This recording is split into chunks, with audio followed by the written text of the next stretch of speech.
Start.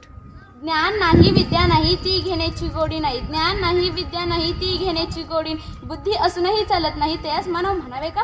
बुद्धी असूनही चालत नाही त्यास मानव म्हणावे का? ओळखलत का? मी आज सावित्री. सावित्री ज्योतिराव फुले. सातारा जिल्ह्यातील खंडाळा तालुक्यातील नायगावच्या खंडोजी नेवेसे पाटलांची भिकाणी.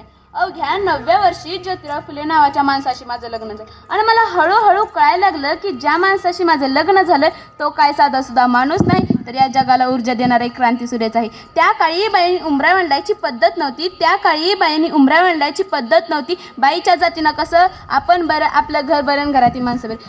स्त्री पुरुष उच्च नीच असा लय भेदभाव होता, पण या सर्वांवर एकच उपाय होता, तो म्हणजे शिक्षण. शिक्षणाचा ध्यास हा एकच विचार ज्योतिरावांच्या मनात होता. पण एकदा शिक्षणाचा प्रसार करत असताना फरन नावाच्या ब्रिटिश मॅडम त्यांना म्हणाल्या, मिस्टर फुले, तुम्हाला शिक्षणाचा प्रसार करायचा आहे ना, so educated woman first, because if a woman educated the whole house will be educated. पण तुम्ही माणसं वुमनला घराच्या बाहेरच पडू देत नाही.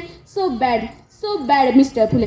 झालं ते घरी आलं की माझ्याकडे पाटी पेन्सिल घेऊन आणि मला म्हणालं, सावित्री आजपासून मी तुला शिकवणार. झालं सुरू झाला माझा अभ्यास. काना मात्रा वेलांटी आकार उकार बेके बेबे 2 4 बेतिकचा हाच ध्यास. मी लिहायला शिकले, मी वाचायला शिकले, मी लिहायला शिकले, मी वाचायला शिकले आणि काव्यसुद्धा रचू लागले. आणि अशात बघता आणि अशातच 1 जानेवारी, होय शनिवारी 1 जानेवारी 1848ला पुण्यातील भिडेवाड्यात आम्ही मुलींची पहिली शाळा सुरू केली.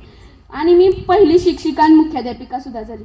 शेळपटासारखं जगाल ना तर काम तमाम होईल, आणि जर वाघासारखं जगाल तर नाव होईल. पण समाजाचं मात्र, पण धर्माचं मात्र, धर्म बुडाला म्हणून कोल्हेकुळी सुरू होती. अहो, एखाद्या सर्वसामान्य माणसाने शिक्षण घेतलं तर कोणता धर्म बुडतो? इतका तकलादू असू शकतो का हा धर्म? अहो, धर्मासाठी माणूस असतो का माणसासाठी धर्म? शाळेत जाताना चिखल फेकला, सहन केलं. शेण फेकलं तरीही सहन केलं. थुंकला तरीही सहन केलं. आता माझ्या सहनशीलतेचा अंत झाला होता. पण आणि अचानक एक भाटिका येऊन माझ्यासमोर म्हणतो, ए टवळे, कुठं निघालीस ग? आमच्या पोरीबाळीसनी शिकवणं बंद कर. अगं, तुला तुझे अब्रू पेरे का ते शिक्षण? कदाचित त्याला माहीत नसावं, आम्ही सुद्धा ज्योतिराव पैलवानांच्या पत्न्या होते. अशी घेतली आणि त्याच्यात सनकीनं त्याच्या कानाखाली लावली आणि त्याला सुनावलं, आज आलायस, थोबाड फुटलंय, पण उद्या पुन्हा मात्र आलास ना, तुझ्या रक्तानं ही धरती रंगवेल.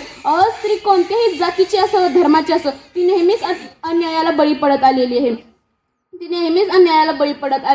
अहो, एखाद्या स्त्रीचा नवरा वारला तर तिनं सती जायचं का? एखाद्या स्त्रीचा नवरा वारला तर तिनं सती जायचं का? आपला नवरा वारला तर त्यात काय तिचा दोष असतो? यासाठीच आम्ही काम केलं. इंग्रज सरकारने सतीबंदी प्रशासन सुरू केलं. केशव वफन सुद्धा सुरू केलं.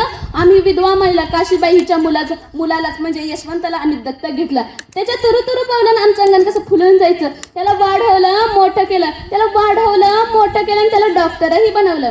आणि अशातच पुण्यात प्लेगची साथ पसरली होती. काखेत गाठी येऊन लोक धडाधडा मरू लागली होती.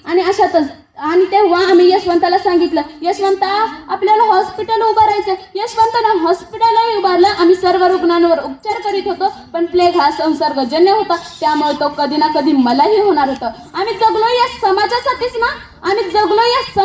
ना. जर मरण पत्करावं लागलं तर मरणाचं स्वागत आहे. सावित्रीची मी सावित्रीबाई झाले.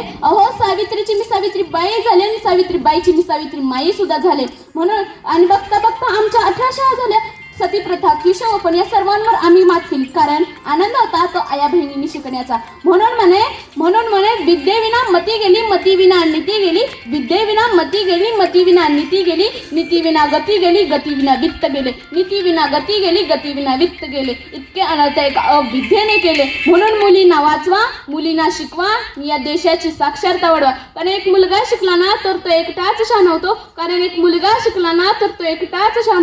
जर एक मुलगी शिकली ना ती संपूर्ण घराण्याला शान करते. म्हणून मुलींना शिकवा, या देशाची साक्षरता वाढवा. धन्यवाद. छान, खूप छान. धन्यवाद.